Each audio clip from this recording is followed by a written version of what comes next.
Hello and welcome to the Everything Trackside podcast. My name is Sean, and joining me this evening to break down the second week of testing in Bahrain, the final week of pre-season testing before the 2026 season, I can't believe I'm saying that already, is Mairead. Good evening, how are we? Not too bad. How are you, Sean? Can't believe we're at the end of testing. I know, it's mad. We're at the end of testing. We're halfway through the Six Nations. The Winter Olympics is already nearly over. It'll be back in Abu Dhabi before we know it. I know. It's going too fast, I'm afraid. It's going far too fast, but I am looking forward to Australia, and we're getting close to that. We will be joined by Sock very, very soon, which we had to because, you know, he's our resident Ferrari fan, and if you saw the thumbnail, if you're watching on YouTube, then, you know, we kind of had to have him on for tonight. He will be joining us very, very soon. I think he's currently drowning himself in some hopium. He'll be with us shortly. We are Everything Trackside. Thank you very, very much for joining us. If you are joining us live on Twitch, which you can do anytime we are recording a podcast this season, join us on Twitch, Everything Trackside. You'll find us over there. Get involved, share your thoughts and opinions. Huge shout out to Harry Savage, who has already joined us. Thank you for listening in, Harry. It's great to have you along. Get your thoughts and comments in as we're going along. And all throughout this season, if you follow us on particularly Instagram and TikTok, we'll follow us on all socials at Everything Trackside. Follow us on Instagram and TikTok. We will give you a notification when we are going to be going live with the podcast recordings. You can join us on Twitch and get involved, but obviously this will be available on all podcast channels the day after it's recorded. So there's a lot to talk about because testing is done. It was a very, very quick 2 weeks. There's so much to talk about, and we kind of have to start with... Do you know what? I'm not going to start with Ferrari because I want to get Sock's opinions on it. I'm going to start actually with McLaren. So I want to start with McLaren. Obviously, reigning world champions, not the favourites for this year yet, but we mentioned this last week when we were reviewing the week one. We mentioned it in our interview the other day with John Watson that they have been quiet this year, as they have been in testing for a couple of years now.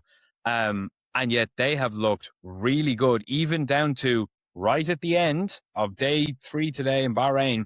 Lando Norris got an absolute lightning start off that practice grid, same as Charles Leclerc. So, Mairead, straight to you. McLaren, should we be paying a little bit more attention? We said this last week, but should we really be paying a little bit more attention to them? And should they be getting a few more headlines? I think they should. I think they're really going under the radar. They're keeping quiet. They're going about their day. There hasn't been any major fault really as such. Lando started this evening when I was watching it. I was like, ooh, I'm very surprised that this isn't being talked about more. They just kept going with their long runs and everything seemed to go pretty smoothly. I do wonder, like I said last week, about the Mercedes power unit issue. Are they kind of toning back so that no one does talk about them? But yeah, I think McLaren are looking pretty good. I think they are holding back a little bit. I live in hope as a McLaren fan, but I think they're ones to definitely watch anyway. They're certainly not out of the race. They're certainly not. And you know, like I said, we'll get into who top testing at the end. If you saw the thumbnail for this, you'll know we will focus on them quite a lot today. I do promise that. There is genuinely a lot to talk about with Ferrari. We had a nice prediction from John Watson last week. He was predicting that George Russell will clinch the crown. We had 2 predictions for our 2 guests. We've had Oscar Piastri and George Russell predicted so far. 2 very different guesses. It's very, very interesting. Good timing, Sock. How are we? Not too bad. Not too bad. Thank you very, very much for joining us this evening. Have you been paying much attention to testing this week?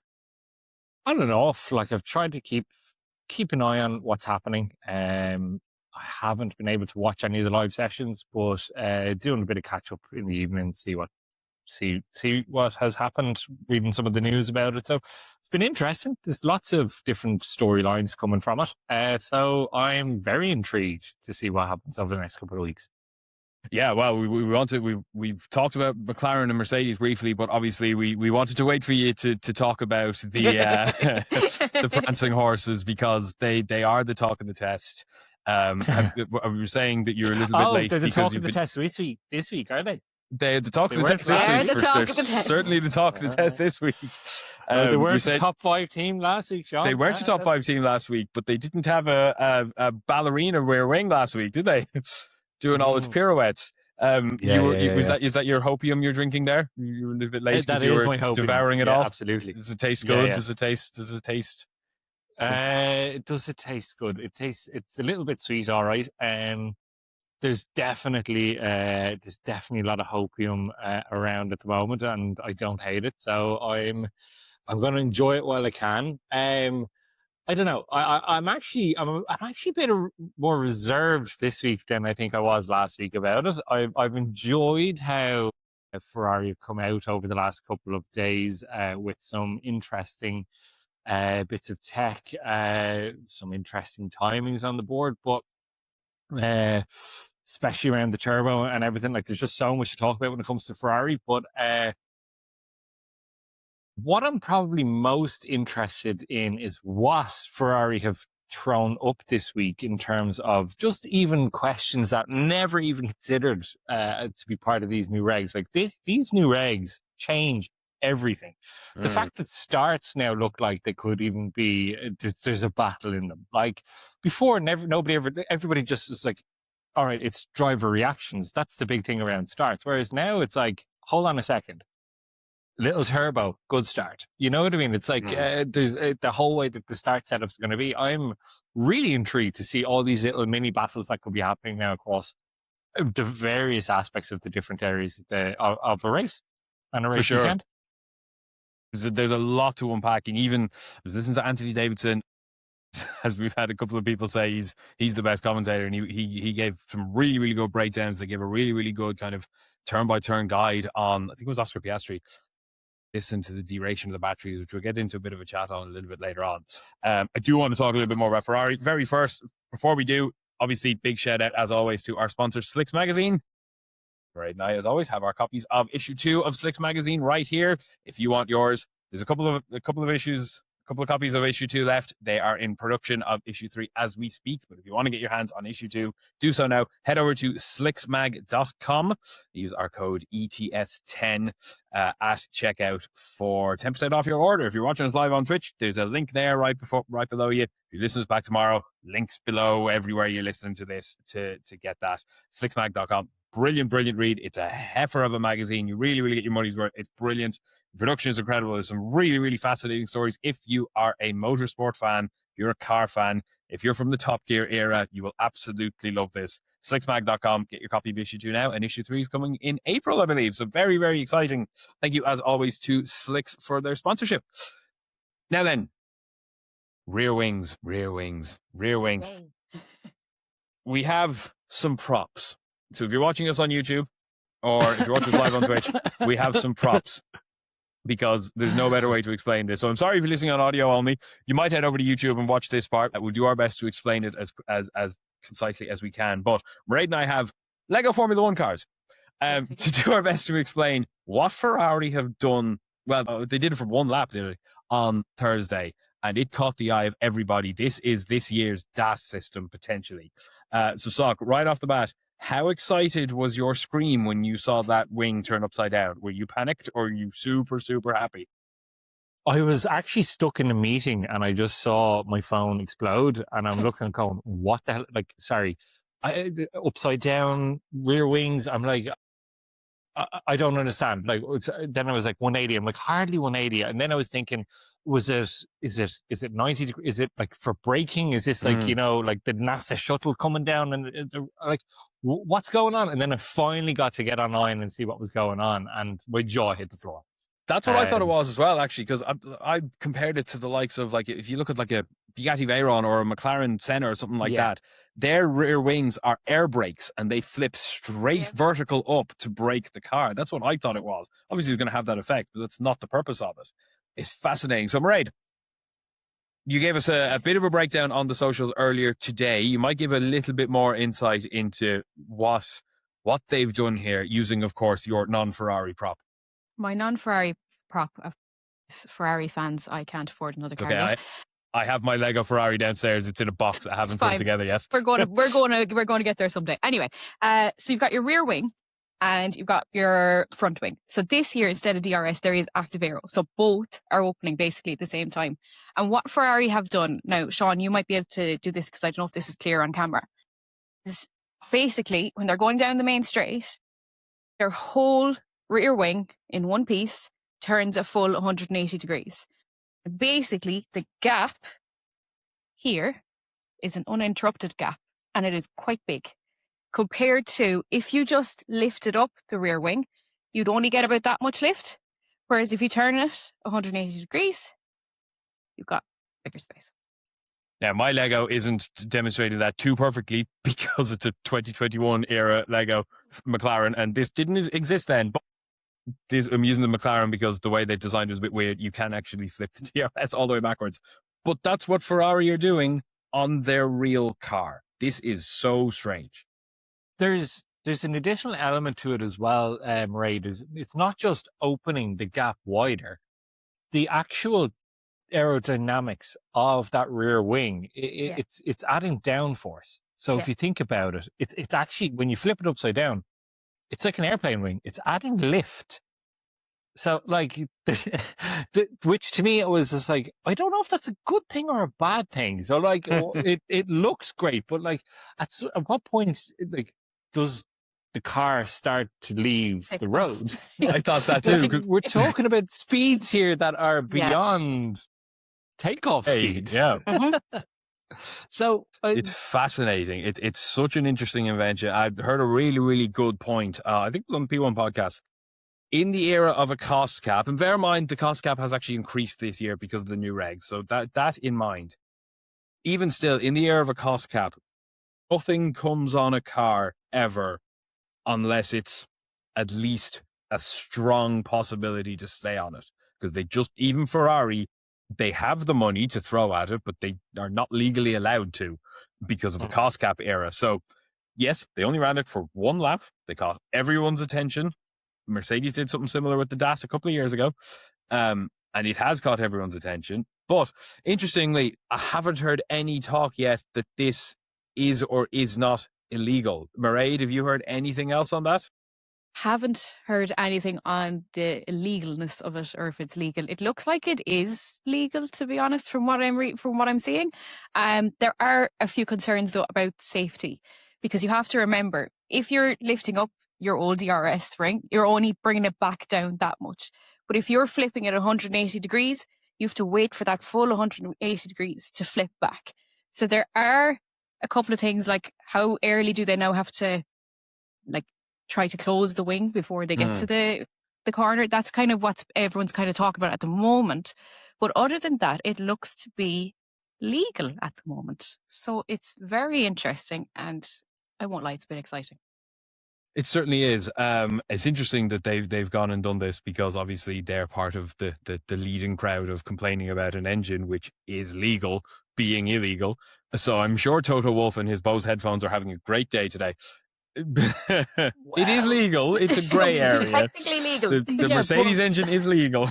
It is, but like the loop, it's more of a, like, it's a proper little loophole rather than, like, there's nothing at all to say about how many degrees your active aero can go. That's true. Where at least there's what is it, 14 versus the 18 when it comes to the measurements of the flow rate. Do you know what I mean? So it's like, okay, yeah, the ambient temperature piece and like I get that, but like that does seem to be a little bit of a more of a loophole or kind of a bending of rules rather than like there is nothing about flipping your probably because everybody's like, why would you do it? Well, so this is the other thing on it. Sock and Mairead and I were just chatting about this before we went live. I was going to say, obviously they only ran it for one lap, and Lewis Hamilton did not get to do a huge amount of laps on Thursday as a result, because he spent half of his time. I think he did. I had it here a second ago. He did. Was it 78 laps, which isn't bad, but he was out all day. He wasn't swapping the car. 78 is about what you'd expect if you're doing half a day. So he did 78 in a whole day. It's not great in 8 hours of running. It's not a huge amount. By comparison, Max Verstappen did 139 laps yesterday. And Arvid Lindblad set a record, which we'll touch on a bit later today. So, 79 laps is not massive. So the reason for this is it's obviously quite complex. Like, it shouldn't take 2 hours to take a rear wing off and put another one back on. So we've no confirmation about this whatsoever, but there must be one. It's probably a very, very fragile piece, probably literally unique. They probably only have one. But that barn door effect as it's flipping around, that air brake effect, pretty great for late braking, but there must be extra strength and weight and complexity in the sides of that wing that are more complicated than just screw it off to go back on again. Yeah, but that goes to your point as well in terms of like the legality, like because it doesn't just snap shut; it has to go full 180 back. But to that point, if it does go at least in 90 degrees during the braking of it, like, you know what I mean? That could... It has a slowing force. It does have a downforce effect. There's a slowing force. But to your point, though, like the reinforcement that would have to be as part of that, because the sheer forces that will be going through the wing at multiple... Now, look, I mean, the amount of downforce that they have to withstand, there has to be there's a significant amount of force that it can withstand as it is, but the turning mechanism is the interesting part. And maybe that's probably something as well that what we saw, I can't, my understanding is that was real time as well. So it looks quite slow. I'd like to see if they're trying to, like, there was kind of slowed down ones, but even at the real time speed, it looked like it was kind of more of a... quick enough to open. Yeah, there is like the Alpine wing, which is interesting as well because it folds out, it opens up entirely, which I think is quite a unique solution, which they were never allowed to legally do under DRS. The whole wing just sort of falls off. It looks like that's a clever solution, but it does snap closed instantly as a millisecond. The Ferrari does have to rotate, so there must be it's like a turbo lag. Even if you might not necessarily be able to sense it, I'm sure Lewis Hamilton felt it. Compared to the normal wing. Yeah. Well, Lewis Hamilton was feeling a lot over testing because, Jesus, last of the late breakers. How are you doing? He certainly was. That's the other thing, obviously, to chat about Mercedes. We'll keep an eye on this wing because, like I said, they ran it once. If the next time we see it might be practice in Australia. Sorry, the one other thing just about that on the durability of it is he did it for one lap, so he opened it 3 times. You're allowed to open the DRS, the active aero, whenever the damn hell you want within a straight on every single straight of every single lap of every single session for the whole fucking year. There is no way that thing is going to survive. Imagine Monza, 60 laps of Monza at much higher speeds than Bahrain. That force, that there has to be a tension worry there. Like, if that wing goes flying, someone is getting very injured. Well, this is what I was thinking as well. Like, it could be, we've had special liveries before, but this could be a track specific special wing. I'm thinking the likes of Baku. I know you kind of want that high downforce a little bit for some of it, but especially when you're going through the tighter, twistier sections as well. You know what I mean? It's like you want to be able to get that quick speed. I'm even thinking Singapore, which is notorious. So you're just. I'm thinking that too. I think that, like, the highest speed tracks, they probably won't use it for. Like, they probably won't use it at Monza because it might be worth a kilometer or 2. They reckon yesterday it was worth up to 10.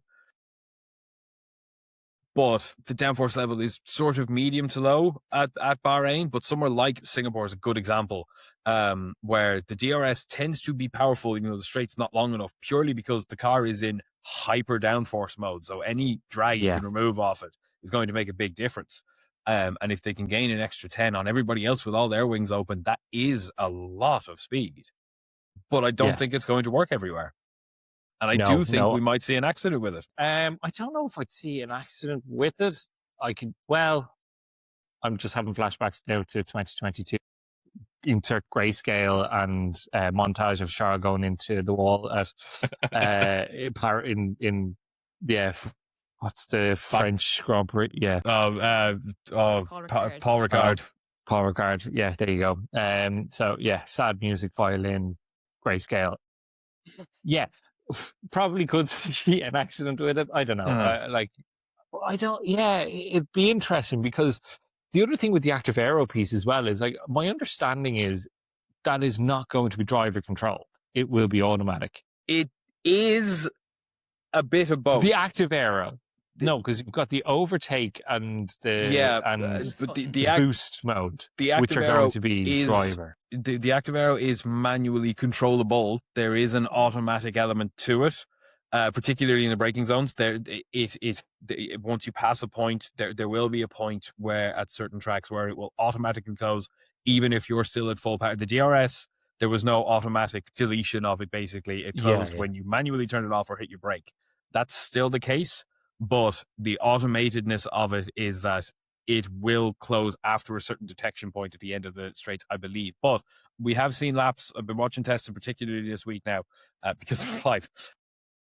There have been cars going out plenty of times without it open at all for like long runs, which suggests to me that they do at least have the option to manually override it. The shame is now that we're done. Testing's done. We're not going to see another car for 2 weeks. I know. My concern then with the automatic cutting in of that DRS, or I call it DRS, active air, or whatever we're going to call it now, is obviously they've picked a point on that straight to close the DRS based on what they thought was just closing that much. Ferrari, are they going to have to close the whole way that time as well? So are they going to have to move that if people start taking it up? Are they going to have to move it forward for safety reasons? That's where I'm kind of going. Or is this the mega loophole that they've found? Not only is it worth less drag, more speed on the straights, but they can brake. Their braking and their retardation will happen later, naturally, even when they're automatically shutting it off. It will happen. It might only be like a Formula One speeds at the end of a straight. That's the equivalent. It could be like 3-5 meters later. That is an overtaking braking distance.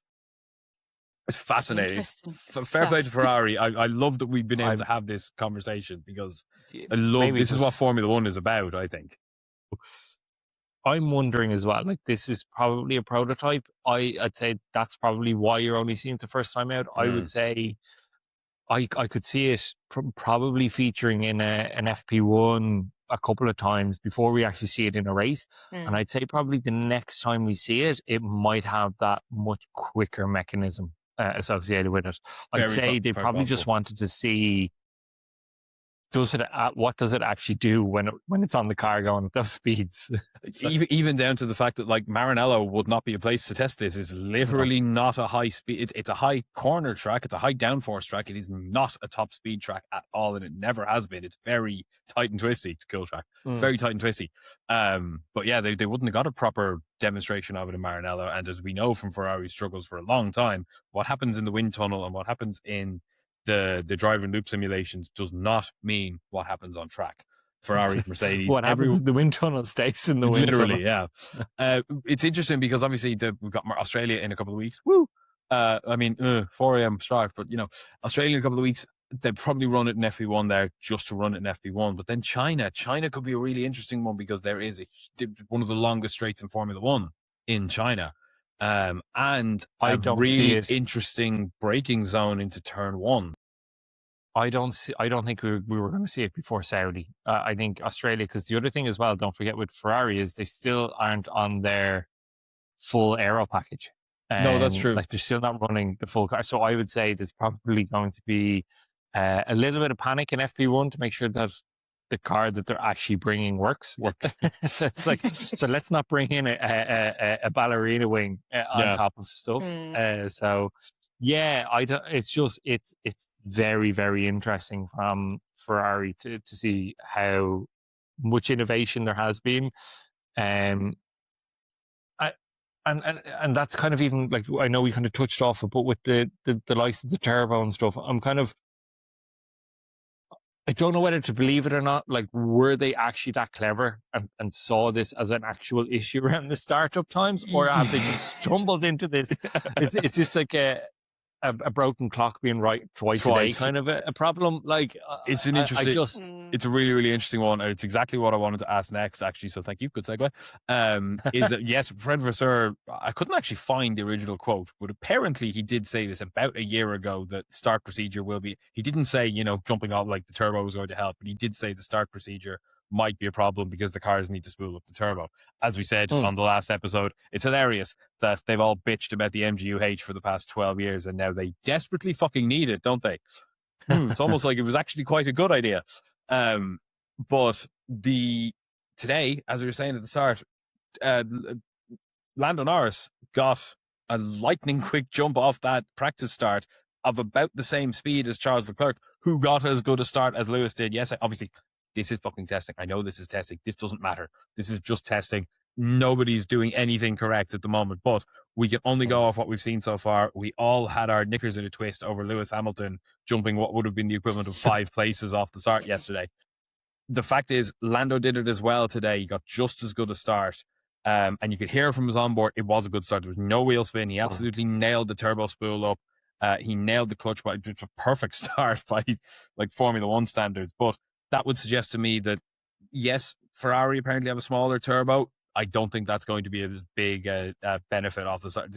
If McLaren can do it, Mercedes can do it, Williams can do it, Alpine can do it. So already there's 5, and Haas got good starts as well. So there you go. There's 6 teams who Ferrari can do engine. this. Exactly. Haas So are on the Ferrari engine. yeah, but if the Mercedes engines and the Ferrari engines are able to do this sort of start and have got around this whole, rev the shit out of it and it'll work, then I think this is going to quickly, it might still be a factor in Australia, but I think this will very quickly become a non-talking point. Yeah, look, I do think that the other teams will get to grips with it a little bit. But what I'm wondering though is it nearly a guarantee for Ferrari that they're going to get a quick start off the line? Whereas for the other teams, like the Ferrari engines, that they're going to get a quick start off the line with smaller turbo. But for the other teams, like they need to get everything right. Yeah, true. It's much more situational, isn't it? Yeah, that there's like a bit more jeopardy for the other teams that they might not get it exactly right. And then if you have any kind of lag or delay, like that could help them. Mm-hmm. Where if you have somebody struggling or like straggling along around the back, like you might find Max Verstappen being delighted that Arvid Lindblad is limping around the final corner Brad Pitt style for the start. Do you know what I mean? It's good callback. Yeah. So I don't know. I tell you what though, if you want to drink the hopium, we'll move on for this. It's like if you want to drink the hopium and you want to really hop on the hype train, if there was ever a track to be more confident in a quick start than all the rest of them, it's absolutely Australia. It's relatively long run to turn 1. It's one of the longer runs to turn 1, followed by immediately quite a long straight into turn 3. So if ever there was a time for them to just go all hell for leather and jump all on the hype train, it might literally only benefit them in Australia all year. But if they go get a 1-2 out of it and Lewis Hamilton wins the race, the bookies are going to go wild. Oh yeah, no, absolutely. And your bank account's going to be empty. I suppose the most promising thing for myself, look, and I know today was probably fudged a little bit. There was so many new tires going on Charles's car or whatever, but we look like we're going back to the quick over one lap that Ferrari had been, and then shit and race.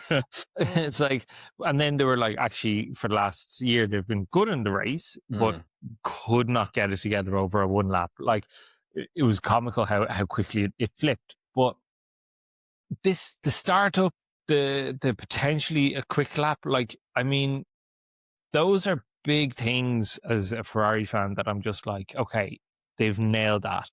And then I'm seeing the innovation when it comes to the likes of this wing. I'm kind of going, are they actually putting something together here?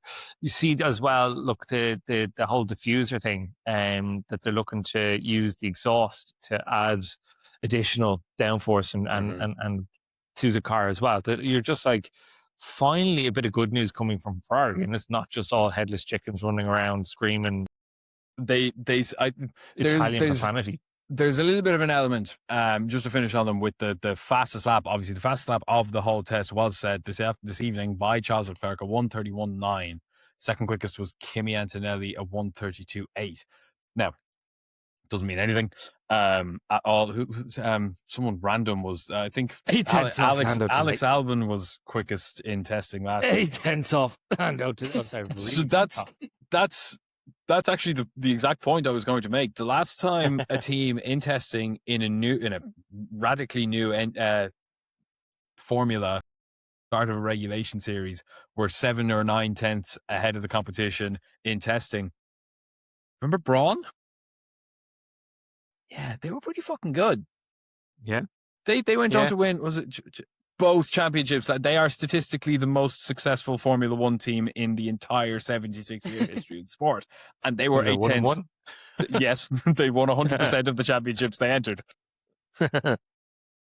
They were rapid quick in testing. So it's not meaningless. We can't glean enough out of it because, everything changes. But it's fascinating. And after last year, Ferrari needed some good news, and there's nothing but good news around Ferrari now. And that's just a good thing for Formula One. I'm not even a Ferrari fan. That's just a good thing for Formula One. So let's chat about some of the other teams because, yeah, no, this isn't actually a Ferrari podcast. There's an interesting one. Not even just the teams, Red Bull power units. I thought last week and Barcelona might have been a little bit of a flash in the pan. It absolutely wasn't. That engine just works. They have nailed this. As we said before, they've taken the ICE technology off what was their dominant ICE engine for the past 4 years, which was a Honda, kind of, and kept it, tweaked it. And then Ford came in, helped with the battery side of things, and they've nailed it. Like, the lap count has been pretty good. They haven't had any major issues. I think everyone's broken down on track. Every team runs out of fuel deliberately. They have to. They literally need to know how their car consumes fuel. Not a single driver of any team other than the Astons come out and say, "Oh, that's a dog. It broke down." Everybody else is just running out of fuel. Red Bull powertrains have stolen a march on this one, I think, Mairead, and I for one, I'm very surprised. I did not think I would be saying that this year. I'm so impressed. Honestly, I am really, really impressed. I didn't think so either. It was kind of like, this is all so new to them. And considering Honda have gone over the other way and things have gone a bit haywire, I'm just Have so they? impressed. What happened? I wonder. But yeah, there's reliability is one I really thought would be a big problem for them. Whatever about speed, I thought reliability they're going to struggle with that surely. And well, Lindblad proved today that that's not the case with the power train anyway, and sure. had a record. So I'm really impressed. Certainly did. Would you like to share with us what that record was before he's actually even taken part in an official competitive Formula One session? He set a record. He set the most amount of laps at a Bahrain testing session. Can Yes, I he remember did. how many laps it was? 75, 5, I believe. Yeah, 165. 165. 65 laps. I believe the record before that was 162. What's even more impressive about that, not the fact that he's a rookie who's never been in an actual competitive Formula One session before, it's a cool thing, his neck must be in bits after that, is that, again, that last record, 160, I think it was Bottas or something like that a couple of years ago, was midway through a rules cycle where they only had 3 days of testing and breaking down was not even a factor of Formula One. This is the start of a new engine regulations. And okay, yeah, I don't actually think it's that radical an engine regulation change. Now, some people think otherwise. All things considered, yes, they work differently, but they're not that different. 2014 was a much more radical engine change. From Well, V8s the combustion. The but from combustion side of things. V8s to naturally aspirated V8s to turbo hybrid V6s is a much bigger change than turbo hybrid V6s to more hybrid turbo hybrid V6s. I'm not trying to understate how difficult and complex they are, and yes, the teams have done a very, very good job. But even all that being said, it's still really impressive that he has set that record as a rookie, the only rookie on the grid this year, in the first testing series of a new engine regulation. I think that's really, really impressive. A really good job to all the men and women at Red Bull. You have absolutely shown Honda who's boss there. 100%. But I also think you have to kind of commend Toro Rosso, fuck him, for actually just sending him out. He's a rookie. Just do laps. I don't care what you're doing. Just get laps in. 100%. You've never driven. Yeah. You've never done this before. You're going like, okay, yeah, fair. He's been in the junior series. That's fine. That's not Formula One. Get your laps in. Go out. You've got 2 weeks to wear a neck brace and recover, but just get out, get it in. I think it's brilliant from Red Bull or like the Red Bull family to do that. Like, and I think that's probably stuff that the likes of Kimi could have done with last year. Like, he could have been just sent out and just don't care about like the finicking of all the different stuff. I'm sorry, there's no way he's gone out and tested the car in 165 laps. That is purely a testing him. Just drive the just get bloody used thing. to it. Yeah. I think you're 100% right, and it's definitely a fair enough caveat that yes, they had 3 weeks of testing rather than last year they had 3 days, but even still, they've done the right thing. Even in preseason testing last year, Liam Lawson, Yuki Tsunoda, even Isaac Hadjar were not given this same level of just go out and drive the damn car as much as you possibly can, set 100 laps a day. They had 3 days last year. They had 9 days this year.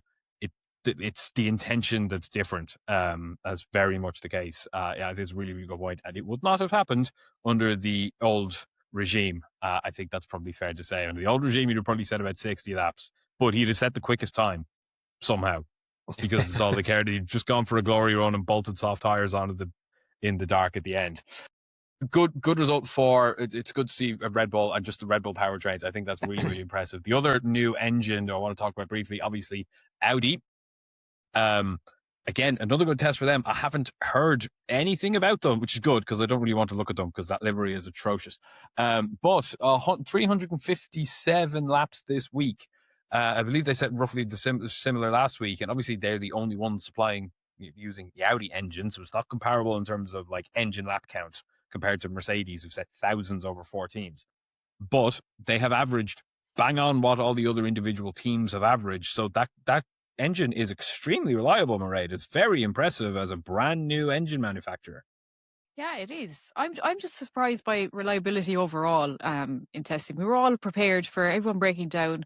Do you remember when they were talking before that the cars were catching fire and everything like this? And I was waiting for the dramatics. I said, this will be great for socials. We'll be going. And it was all so reliable. We were just looking for stuff to talk about half the time. But Audi have done really well as well, I have to say. Not the fastest, but they're getting there. They're midfield. They did have an issue this evening in the start. I did notice that they were very slow off of the line at the start. That would be one thing I would be concerned about. They definitely need to look at that. But other than that, they're not too bad considering they're a new team. I think they're doing pretty well. And Gabby Bortoleto set the 10th quickest time today. It was a 1:33.7. Again, completely meaningless in the grand scheme of things, but he's 7th, only was he not? 10th I have here. I haven't finished 7th here. Maybe in the session too. I'm talking about the whole day, or the whole week. No, day 3. Sorry, the whole week. Yeah. Sorry, I'm just looking at today's classification. 10th fastest lap of the whole week is quite impressive. Like again, can't really read too much into it, but they went for a bit of speed and they got a bit of speed out of it. They're only a couple of tenths off. The Haas, the Ferrari of Lewis Hamilton, George Russell, the Mercedes were all within the 133s. So again, they're going to take positives out of that. I think they can surely be very happy. They're certainly not. I think it's probably fair to say, Sock, that they are not going to be languishing at the back in Australia. No, like there's a reason I'm kind of paying more attention to the individual classifications, see how they're kind of ranking across each day, and they've been up there. Like they've been, I think, 9th on day 1 of this week, 9th day 1, 7th yesterday, 7th today. And I know Gabby and Hulkenberg got out yesterday. Timings of it, like they're not directly comparable. Hulk got the majority of the laps in yesterday, whereas and they kind of they actually Hulk got out as well today, but again, not as many laps, and at the time at which they both kind of went out, it would have impacted in terms of how quick and as well running what they're running as well too. But it seems when they're going for their fast paces, like I'm reserving myself for saying something because I'm excited to talk about it shortly, and I has to come up, and if it's not coming up, I'm forcing it in here. But yeah, they are definitely on the higher end of the midfield, but I don't think that they're going to be the best of the rest, and I think that's going to be a surprising team this year. All right, go on then. Who's your best of the rest? Alpine. Oh, I knew you were going to say that, and I have to stop talking shit about them, don't I? Because Alex Dunn is now running in their livery in F2 testing. So, yeah, I have to. Oh, Jesus, I have to put Alpine closing. Oh, I hate Alpine. Say, Alex. Anyway, honestly, go on. Look, talk to me. Sell me on Alpine. it's not even that. No. I'll finish off on the point on Audi. Like, fair play to them. They've come in and they've done really well. Look, it's the other side of the coin is, look, yes, they are a new team. They're not new. Like, they have come into a fairly well-established team. They haven't had to reinvent the wheel. No, and as we kind of spoke about at the end of last season, in terms of having the history in the team that they're kind of coming into as well. Like, so yes, they're not Cadillac, they're not ground up, they're not literally blank page team, but Jesus, they've done well for their own engine for the first time. Like, I just have to say, I was nervous with them keeping Nico and Bortoleto, because as we spoke about in the driver ratings for the end of last year, neither of them overly excite me in both ways, in different ways. It's like, Nico, okay, he's solid. I don't necessarily see him being a front runner ever. Like, I just don't see him having that kind of. No, I just don't see it. He's solid. A good maybe second driver. Like, but I wouldn't see him kind of blowing the tires, like just blown away, and like really having that mentality to go and hunt down ever a championship. Bortoleto, I think he has that rawness about him. Probably just a bit too raw, that I just don't know if you'll ever be able to harness it enough to kind of a la Charles Leclerc 2022, that you're just. Yeah, I like Gabby. I rate Gabby. I thought it was very good in Formula 2. His championship win was closer than I think a lot of people remember, because Isaac Hadjar was really good as well and went well under the radar. Last year, obviously, Hadjar blew the world alight. He was very, very impressive. We've barely even spoken about him, because we don't need to, because he's not set a foot wrong yet in that Red Bull, which is the biggest compliment you could possibly give the kid.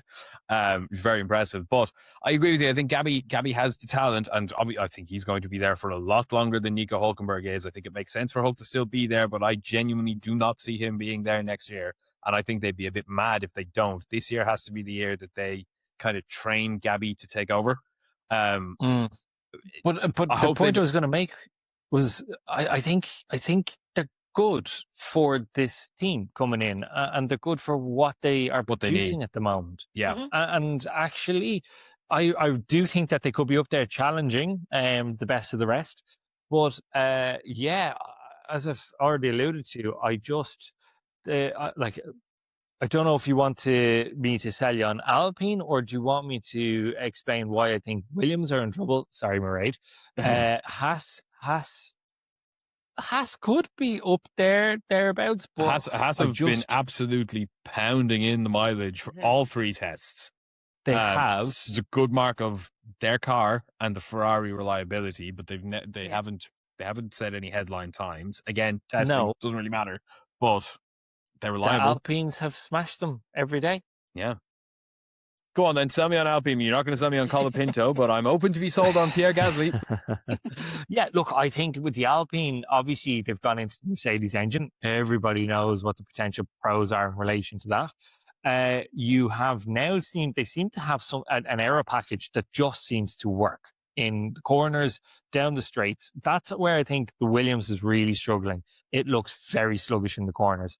We're back to bullet down the straight, brick in a corner. Which is such a shame given how much they have worked for this year. I really hoped that Williams would come out with something a little bit more punchy at this stage, and I still think they're probably dealing with a little bit of weight issues. But as I said to you, it doesn't make sense to me why they missed the shakedown. I think that there's bigger issues with the Williams than they're leaving it on to be. That's why I don't think that they're going to be there. Haas, there's something about the Haas that I'm like, okay, I like it, I do, but they haven't done anything that has set any times light, as you've said. Whereas I think the Alpine, especially with Pierre, does look like it is nifty. It's a nifty little car. I think it could actually be a best of the rest contender. And I could see a couple of podiums this year now coming up for the Alpine. I think that That is a bold shout. I'm looking forward to doing our full predictions next week. Subscribe wherever you're listening, because that's going to be quite good. Mairead, what about you? What do you rank on how that midfield is shaking up? Do you agree with Sock, or would you put someone else as the potential best of the rest? I'm still with Haas at the moment, just a little bit ahead of Alpine, mainly because of their starts as well. I'm like, that was their starts are really strong, and you get, if it's anything like racing before, hopefully it isn't, the start matters in this thing. So I think Haas is, for me, is just a tiny bit ahead of Alpine, but not not too far ahead. Williams, I'm so disappointed with Williams. I'm so disappointed, because the talk was 2026, we are scrapping everything. 2026 is going to be absolutely everything. And I mean, I had them nearly winning championships in December. I was like, yes, that's it, they're going to win.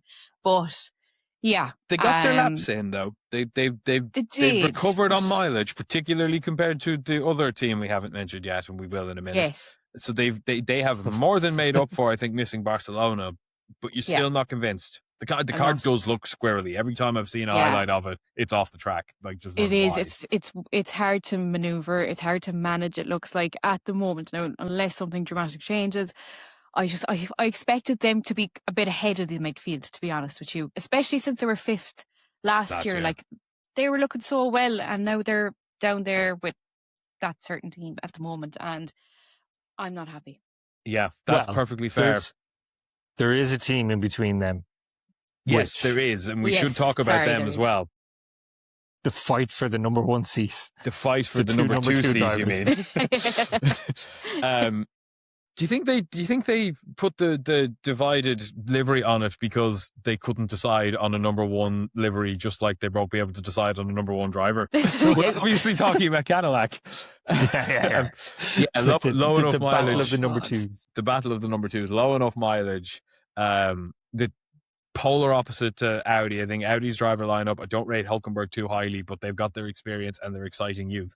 Cadillac have been boringly safe. Bottas, I've said this a couple of times now, Bottas makes sense, Perez didn't. But go on, talk. What did you make of Cadillac's testing in general, but this week in particular? Look, did you? To be honest, yeah. Like, I don't know. I think they have. Obviously, they do have the most to learn. I don't think I expected them to be any higher than they are. Really, it's damning for the team that we haven't spoken about, that they're ahead of anybody really at this stage.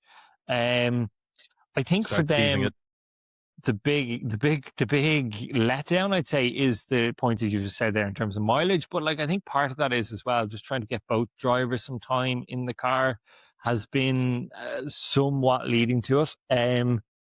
I think they have a lot to try and iron out. And that's why, as I say, I'm not surprised that they're down where they are. I do think that they have probably a little bit of hope in terms of, okay, yes, they do have the experience in the drivers. They potentially have a Ferrari engine that looks like it could be a little rocket ship off a line to start off.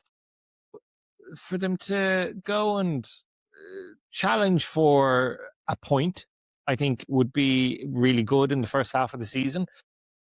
I think we'd all be here kind of thinking, or I think every team would be kind of going, how the hell has a new team come in here and just arrived into the points and gone ahead? So I think it's an interesting point there that they haven't just come in and set the world alight, but it's also good they haven't come in and fallen apart, because they haven't set the world alight, but they haven't come in and broken down every time they tried to turn exactly. Mm-hmm. Yeah, which is good for, I suppose, and I know the FIA are against, like, it's taken so long to get this extra team in.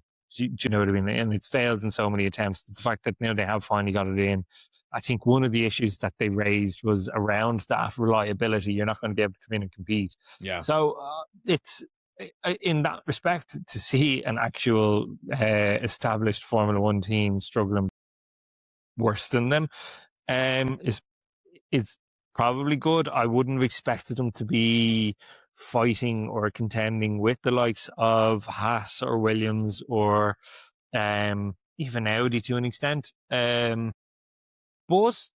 they're not a million miles off. No, they're absolutely not. I think that they will consider that a bit of a win. Now, of all of them, I think I rate Graham Loudon as the least impressive team boss. Yes, he has Formula One experience of the worst team in Formula One 15 years ago. It was HRT, he was a Virgin, like, it doesn't even matter. One of the three who came in 2010, and he was gone by 2013, did absolutely nothing in the meantime. So they're not exactly screaming that they've got this, they've undercut everybody else. Like, they haven't got Toto Wolff to come in or Ross Brawn out of retirement to develop this team. Nothing, I'm going to say nothing against Graham Loudon, I'm just shit on him for 60 seconds. It's just not that impressive. The whole setup of it seems super safe. They've been so safe. They've got Graham Loudon because he's a safe choice. Apparently he's quite a good manager. He's a good people person, a good leader of people. Yeah. He has organized them quite well, which is probably what they need, starting from scratch. And they're a bit like Haas. They're based in a couple of different places, so a little bit all over the place. So fair enough. But again, their driver choice, super fucking safe and boring. Even their livery, while I think it's gorgeous on track, they could have added some colour to it. But again, if they get a jump off the line and they can beat the Audi, which seems to be struggling off the line, and the Red Bull powertrains engines, which seem to be a little bit sluggish off the line as well, there possibly is a point for them in Australia, because it's not easy to overtake in Australia. The start will be important. 100%. And we have to remember as well, we were all expecting reliability to be a problem with these new regs. So for them to even keep up with the ones that we now know are reliable is an impressive feat in itself, because we did expect more like a certain team that we're about to talk about, I have a feeling. We did expect more reliability issues, because everyone was harping on about, the car was stopping on the main straight, the car was doing this, that and the other. So for them to keep up with that group, I think it's actually quite impressive. Yep, I completely agree. I'm looking forward to seeing what they can do with this year. And again, much like Audi, they have not joined this sport to just lumber around. Audi have won in absolutely every single thing they have ever contested in, if not straight up fucking dominated it for years. They're not going to do that tomorrow, but Audi haven't shown up to Formula One just for marketing exercise. They will want to win soon. And General Motors will want the same. But this year is going to be a struggle for them, I think. But any sort of, if they can beat an established team and in any way, in any race, in any session, that's a good thing. And now let's not hang around with it anymore. The only reason I own this hat is because it has Fernando Alonso's signature on it and number 14. I do not like Aston Martin. I have no time for them. And only that I love Fernando and I'm so sad for him. They're a fucking joke and I'm delighted about it. So let's dig into this, because Sock, well, where do we even start? Let's start with the car, because let's actually start with the car, because the engine kind of takes care of itself. This is an Adrian Newey car, and engine or no engine, on the times that it has actually been running, that thing looks unfucking drivable. Yeah, it does, and it's very surprising. I don't know. I've heard rumors that it's not. It's a B-spec aero. It's not what they're going to be rocking up with into Australia with. Again, my surprise with Adrian Newey doing a bit of dark arts. No, but Jesus, lads, like, if you can't get this one right,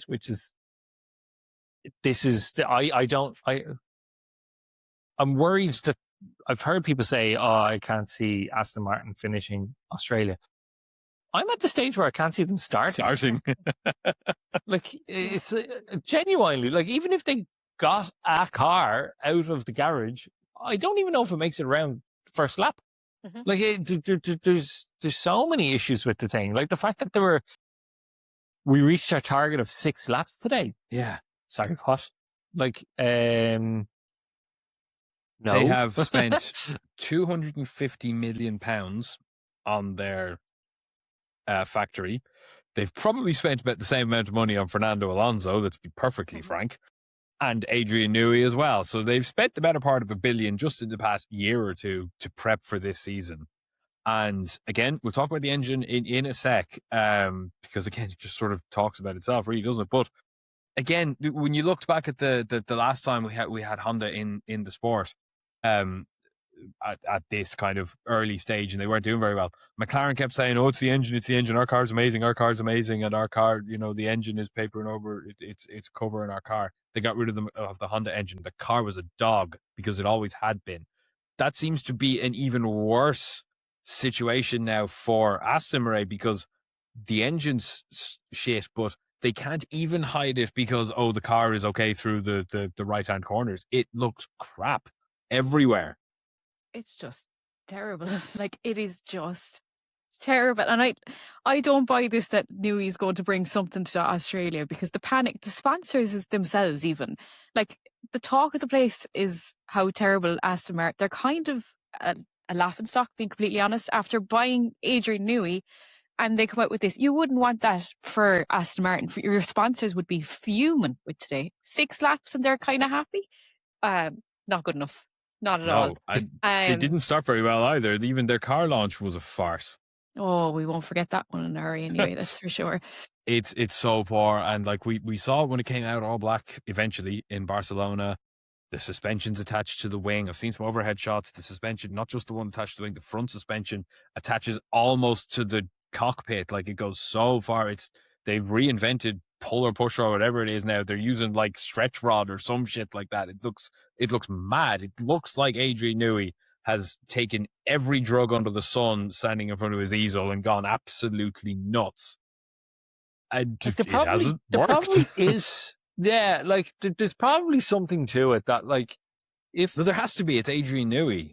Sure. Yeah, but I'm struggling to find, like, is it that he's created this aerodynamically pristine car, but A, you've got Lance Stroll driving it, so it's never going to fucking work, and then B, you've got a fucking Honda engine that just craps itself, that, like, it can't hit the speeds that the aerodynamics need to work in.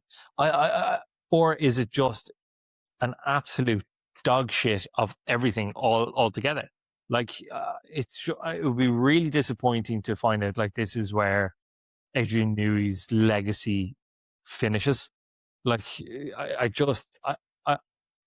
F1 fan of me is just like, I don't want to believe that he has balls it up that badly.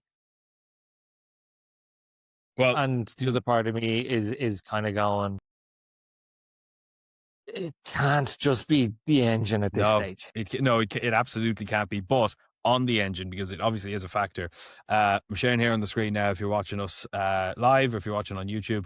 But I'll read it anyway. The statement from Honda today on Friday, after a disaster of a week, they said, it's really bad they had to say this. Our last run with Fernando Alonso yesterday, Thursday, showed a battery-related issue that impacted our test plan with the Aston Martin Aramco Formula One team. Since then, we've been carrying out simulations on the test bench in HRC Sakura, which is their engine factory in Japan. Due to this and a shortage of power unit parts, we have adapted today's run to be very limited. We've adapted today's run plan to be very limited and consist only of short stints. That is unacceptable. And this, honestly, it's like 2050. Like, we're back in 2015. This is absolutely insane that they have the exact same fucking problems again. They cannot get ahead. It's the electrical gubbins as well. Honda can make internal combustion engines. Honda's internal combustion engines are the most reliable internal combustion engines ever in the history of internal combustion engines. They regularly run to 1 million miles for shits and giggles with no issues. They cannot do electricity. It's why you don't see many Honda hybrids around. They invented the what was it, the Clarity, the hydrogen powered car, like 20 odd years ago, and dropped it very quickly because it didn't work. They can't do electronics, and they've the exact same problems. I'm right. This talked about this a couple of times now, but I think it's really important because it's glaringly an issue now. This is not the Honda team that has won the championship in recent years with Red Bull and Max Verstappen, because they officially pulled out of Formula One in 2021. But because the engines were homologated and stuck around for the full 4 years of the ground effect era, 22 to 25, is that 4 years? Yeah, 4 years. They were the same engines. They couldn't upgrade them. They couldn't change them. They could only do safety changes to them, but they were the identical engine that Max Verstappen won his championship with in 2021. Yes, Max, to the one that he missed out by 2 points 80 days ago. That engine was not built and maintained by Honda for the past 4 years because they disbanded their entire Formula One engine factory in Sakura 4 years ago. They've had to rebuild it, and I cannot believe they haven't fucking done it properly again. Just, it makes no sense. And that statement there said we'll do a few short stints. Short stints to me is 30 or 40 laps in a day, not 6. Yeah, 6. not outlaps. A go-kart would go around for 6 laps. It's scandalous. Like a petrol go-kart would probably do 6 laps around it and 1 tank or whatever. I can't believe they've done 6 laps and are slightly satisfied with it.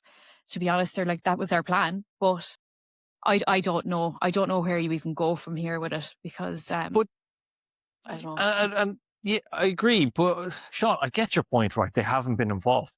But I'm sorry, they still built that original engine. Like, Yeah, they did. Like, you know what I mean? Like, it's not as if they have zero experience here. Like, they did build that original engine. This comes back to my point from earlier on. Like, when they originally pulled out of Formula One in 2008, there was the V8 era. They pulled out in the naturally aspirated V8 era. They came back into the V6 turbo hybrid era, and it took them a while to get used to it. Obviously, it was a huge engine change. But they've pulled out of the V6 turbo hybrid era, and they've come back in it. There's still V6 turbo hybrids. The hybrid is a little bit more, it's actually simpler than it used to be, but this simplifying a big element that Honda couldn't get their head around in the first place, and eventually did, should have made this easier for them to get back into it. That was clearly their thought process. They've gotten rid of the thing of this engine that we hate, so we're coming back in. It's like, what would you even do if you were Adrian Newey or Lawrence Stroll or his consortium or all the billionaires that own Aston who are who have been wanting their payday at the end of this year when Fernando wins his 3rd championship? I have a feeling all those billionaires who are involved in Aston are currently hiding at the moment, but that's for a different reason. No, of course, we have no proof or comments or any of that. But yeah, you're probably right. Yeah, but like yeah. So yeah, but even Jesus, the 400 horses of the electrical engine aside, what they're pulling off, even just on the the internal combustion engine side of things, it's brutal.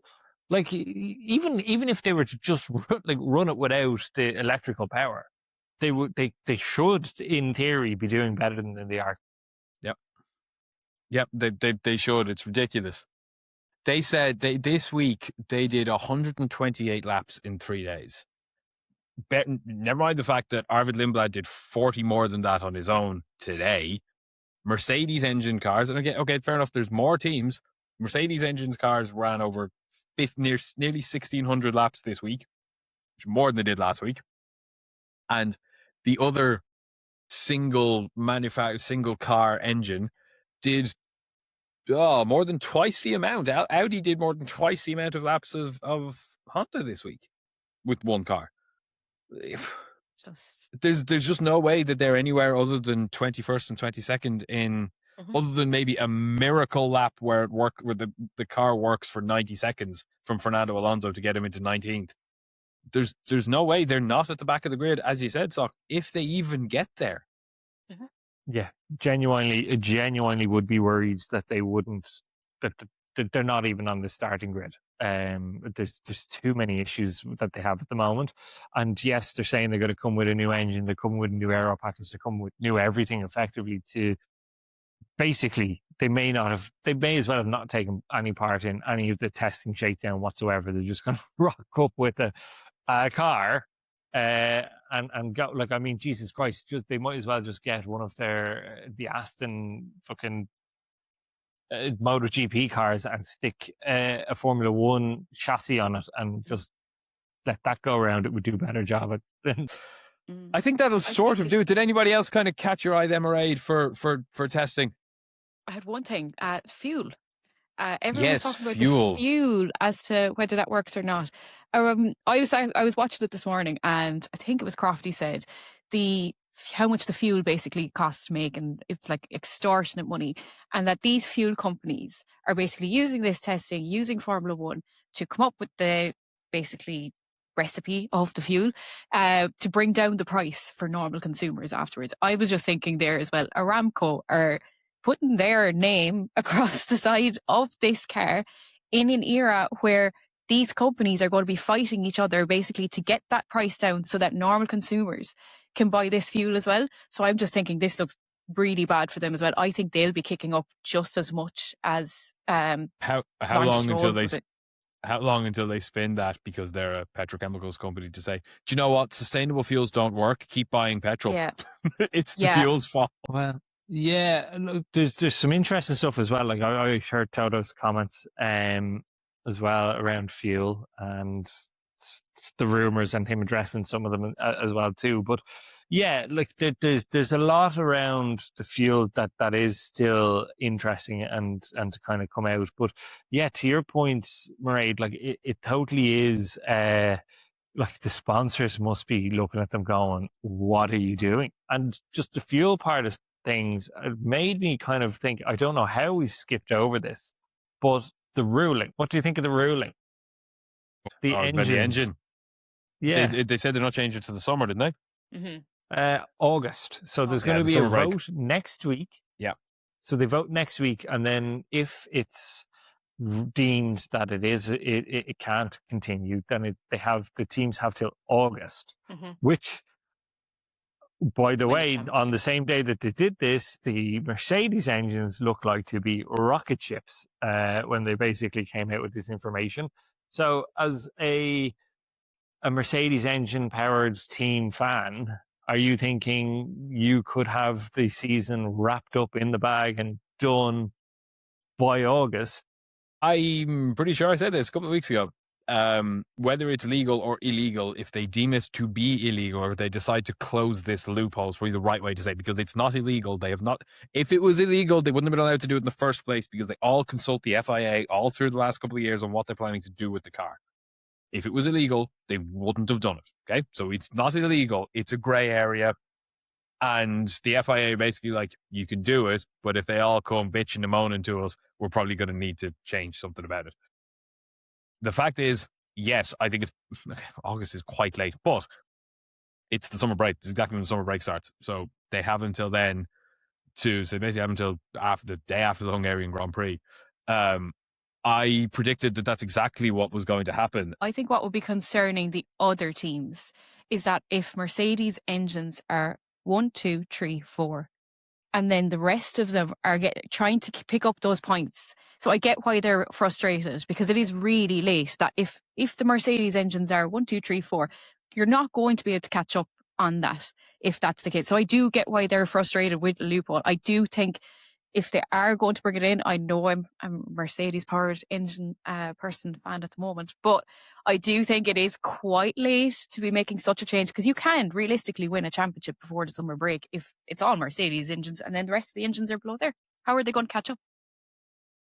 That's an interesting point. But genuinely, do we really think that this small nugget is going to be enough that, I mean, genuinely look back to 2014 when Mercedes did, like, they weren't even illegal in the slightest. They just had a better engine. Yeah, we're quick in a straight line and got some podiums, but they didn't lock out Ferrari. They didn't lock out Red Bull from winning races and getting podiums and finishing second and third in the championship. My argument would be, I don't think it would be like, unless Mercedes, the rest of them have been really sandbagging and Ferrari have really just gone for some glory runs this week. I don't see that it would make that much of a difference that it just completely lock Ferrari out of any meaningful. Because you're right, if they're finishing 8th and 9th for 6 months, there isn't a snowball's chance in hell they're catching that up. But I don't see that happening personally. I think because Mercedes and McLaren are kind of up there, you could get maybe the 1, 2, 3, 4. Now it would be a push. It would definitely be a push to do that. But I can see why the teams are like, why isn't it this earlier? Because that is technically a possibility. The thing Mercedes will argue is that if you want us to change it now, we need freedom on the cost cap, because they will need more CFD and wind tunnel time. Probably they'll claim. They might not have any claim to it, but they will claim everything under the sun to say, give me money. Because as we said last week, they absolutely have the capacity to, I'm not an engineer, but just say, for example, stick the other pistons back in. They 100% have that version of the engine. They have to, because they had to have thought someone's going to bitch about this and we need to just be ready in case they slam dunk this. But until they slam dunk it, Mercedes are right to just say, yeah, fuck it, we'll wait till August. We'll change it the day it's due. We don't need to invent anything. We'll change it the day it's due. We're going to reap the benefits in the meantime. It's Formula One. You can understand both sides, really, can't you? Because they have a valid point with Mercedes saying this is a very quick turnaround time. It is a loophole. It's technically not illegal. It is a loophole, which we love in Formula One. That's where the Ferrari thing's coming in as well. So it's great. But you can also see the other side's problem where they're like, this is way too late to be changing. So yes, it's fair, but that complaint wouldn't have happened other than the cost cap, because they all bitched and moaned about the double diffuser, didn't they? And that didn't get banned. They all had them 2 weeks later. So another point. there's an element of that too. Yeah. Yeah, which is interesting to see if they're going to go down the banning route, because I wouldn't have thought it would have been that big of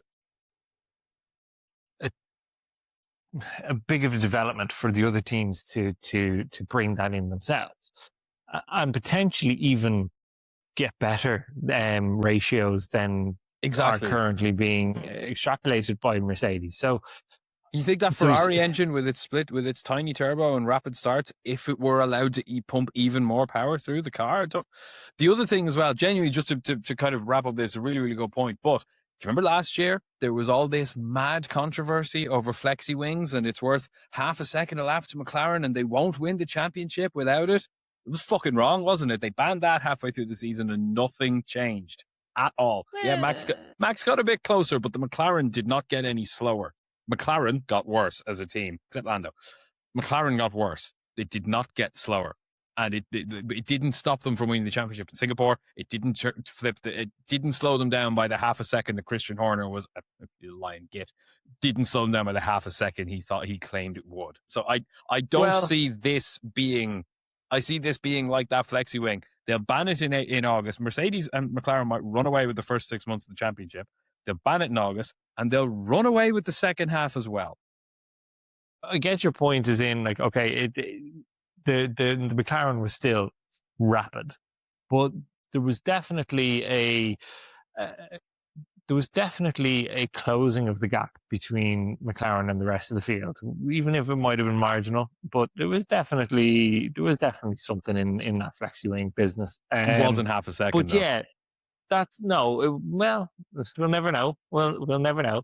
But no, I'm surprised that they're looking to close the gap.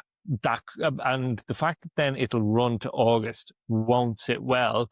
That I think I could actually see it being passed, because they probably think we would be quicker developing something to equal it than we would waiting till August to let it be shut down.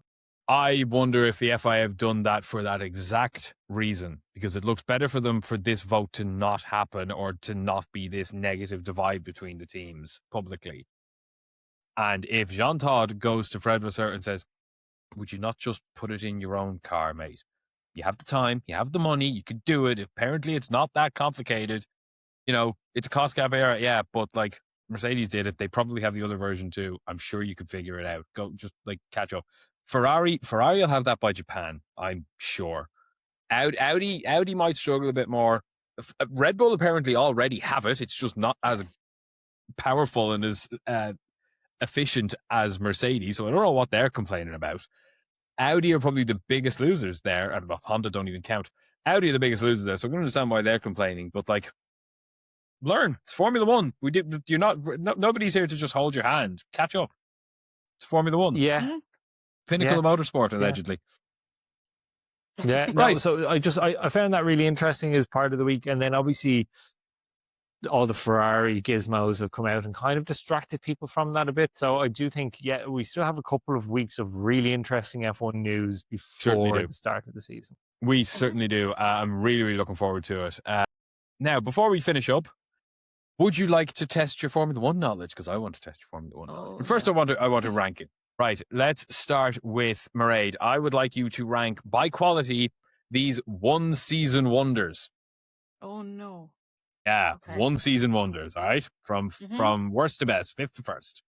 Right. And your first option is Damon Hill. Second. Okay, Jacques Villeneuve.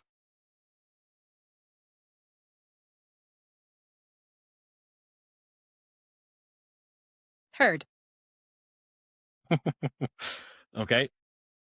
Jensen Button. First. Nico I'm a Rosberg. Jensen fan. Oh no. Okay, fourth. Okay. And Keke Rosberg. Fifth. Some people will be very happy. Lewis Hamilton fans are going to be very happy with your rating there. Yeah, they are. I got a comment on it. I did a ranking on my TikTok the other day, and I got a ranking going, I can't believe you put a YouTuber so high up. It was like, he's the 2016 world champion. Yeah. That's it. Like. What are you on? There we go. That's an interesting ranking. Personally, I'd put Jacques Villeneuve a bit lower there. He's just a meme, but yeah, fair enough. Yeah, I probably should have. I was like, what am I doing? But Jensen was always number one there, I'm afraid. Me too. Jensen Button was my favorite driver of all time. Sock, you have $15 and 4 categories to build the perfect 2026 F1 team. You ready? Okay. Number 1, you have the car. Okay. So for €1, you could have the Aston. For €2, you can have the Cadillac. For €3, you can have the Haas. For €4, you can have the Ferrari. For €5, you can have the Mercedes. Give me the Ferrari. I thought you might say that. Next up, pick your team principal. Okay. So for €1, you can have Graham Loudon. For €2, you can have Mike Crack. For €3, you can have Ayo Komatsu. For €4, you can have Andrea Stella. Or for €5, you can have Toto Wolff. Mike Crack. No. Ayo Komatsu. Komatsu. Okay. So you're going for Ayo Komatsu for €3. It leaves you with 8. Okay. So your first driver, right? For €1, Esteban Ocon. For €2, Valtteri Bottas. €3, Lando Norris. €4, George Russell. And €5, Max Verstappen. You're going to screw me out of this, aren't you? No, don't know what you're talking about. You absolutely are. Would I ever do such a thing? I've got €8. You do? You're effectively forcing me to choose Lando because I know who you're going to put in for a $5 in the next round. So Norris, Russell, Verstappen. Well, you know I'm never picking Russell. Yeah, I'm sorry. You could have put him at €1 and I wouldn't have picked him. I genuinely picked Stroll over Russell. No, Lando. Go on. There you go. All right, and your second driver, who is your number 2 driver now, because I know you're going to pick. For €1, you can have Lance Stroll. For €2, you can have Gabriel Bortoleto. For €3, you can have Isaac Hadjar. For €4, you can have Oscar Piastri. Or for €5, you can have Lance Stroll again. No, I'm kidding. You can have Lewis Hamilton. Yes, give me Lewis Hamilton. Yeah, I thought please. you might. Thank you.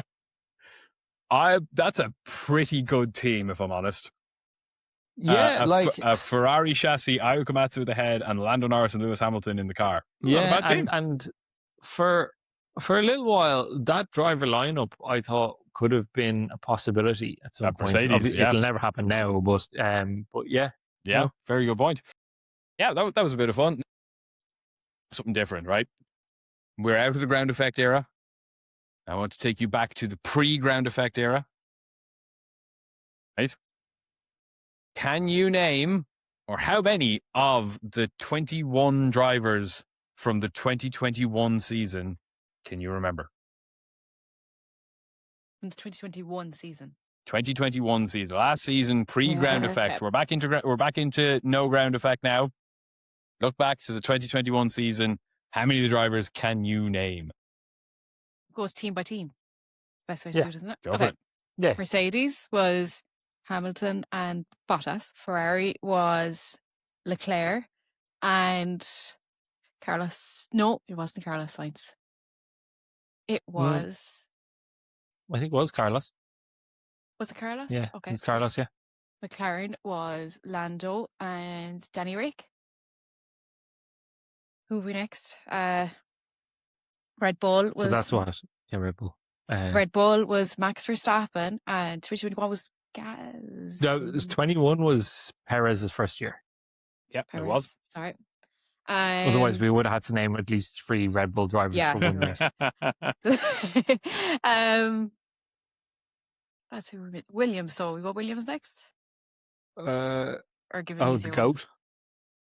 Goatifi. Oh, Go Tiffy, yes. Tiffy. That's literally what I had written down. Go Tiffy George. was there. George. And George Russell, yeah. Right. So well, Haas. you would have had the Haas would have been, was that Nikita Mazepin and is that 21? Yeah, Mazepin. Yeah, Nikita the war Mazepin. hadn't kicked off yet, so Nikita Nikita Mazepin, Mazepin was and there. And Mick Schumacher. Mick Schumacher, Yeah. yep. Alpine, Uh, which were Oh, the Alpines. So after Carlos. So it was Esteban Ocon. Esteban Ocon was in Alpine at the time, yes. And was Fernando Alonso No, got there at that time? Fernando Alonso was Yeah. there, yes, he Right. was. yeah. Right. What team Was that then was that the year Vettel was in Aston Martin? It was, yes. Sebastian Stroll. Vettel We all was in know who Aston else Martin. was in Aston Martin, so Who you was might as well Stroll? just give us that one. Yep, you can have him as well. And then we've got Then- the AlphaTauri, Yeah, the Alphas. So Which that was would have Alpha? been Gasly. Pierre Gasly, yep. And it would have been Alba, Nope, No. not Albon. no. the driver that's reserve at that stage, wasn't he? Yuki. Gas. Yuki Tsunoda, yes. Have we any more Uh, teams left? You've one more team, but you've 3 drivers. The Alfa Romeo. Yep, Was Alfa it? Romeo. Giovinazzi. See? Antonio different one. Giovinazzi, yes. And then you had. No, I was going to say, but I keep thinking about Kimi Räikkönen. Kimi. Kimi Räikkönen, yes. Third one.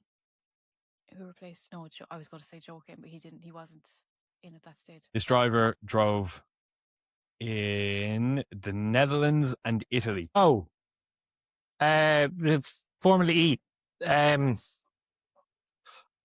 Oh, He had like 3 races or 4 races the next season as well. Then, or don't give him 10. What the fuck is his name? oh, lads, I can see him. I can see him too. See, Sorry you, for him, you actually. thought this was going to be easy. I kind of did, to be honest with you. You did We really. didn't do too bad. I'm really impressed by how long you've got. You've got the 20 full-time drivers basically. Yeah. He had a dramatic couple of races in Canada years previously. He won one of them and then flipped his car 1 billion times in the other one. Oh, you're talking. Oh my God! Yes, now I know who you're talking about. Oh, yeah. I was thinking No, of I'm Nick gone. De Vries. It That's was what I was not Nick thinking De Vries. initially. That was a good. That Yeah. would have been a good guess. It was not Nick De Vries. A couple of years later, Is this your man who came back? He returned. He The did hand. he did return with half a hand. Yep. Yes. What was his name? I can't give you his nationality. Begins with a G. Oh, from Poland. Correct, from Poland. Yes. Um, Begins with a G. No, no. No. Oh my God, I could see him. look at I'm looking at his picture. Oh my God, he won Le Mans, didn't he? Last year. He did win Le Mans last year for Ferrari. Yeah. Why is the name Yeah. gone? His initials are RK. Lads, it's gone. It's just completely gone. Didn't I can this take I can this see him crossing the line in Le Mans, like Robert Kubica. Grabber Yes, Kubica. yes, that's it. Kubica. I was like, no. I was expecting that to I only mean- be like a minute and a half so I could make a clip out of it. That was a bit of fun though. They're going to get harder. I have other seasons.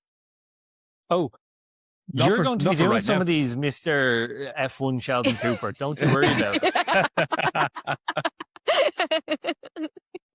I am an open book, much like this book. This is a segue. See, segue. Thank you very much for listening. This has been the Everything Trackside podcast. I've been Sean, joined by Sock and Mairead. Thank you guys. This has been very good fun. Thanks a million, Sean. It's Cheers, been great. folks. That's it. Formula One testing is done for the 2026 season. The next time we see cars on track, it will be for free practice for the Australian Grand Prix, which is at an insanely early time for us poor folk in the UK and Ireland. We'll be back next week with our wild predictions for the 2026 season, and the following week then obviously we'll be back to preview and review the Australian Grand Prix. Do check out our sponsor, Slicks Magazine. If you want your copy of issue 2, it's out right now. They're nearly out of stock for it. Issue 3 is in production as we speak.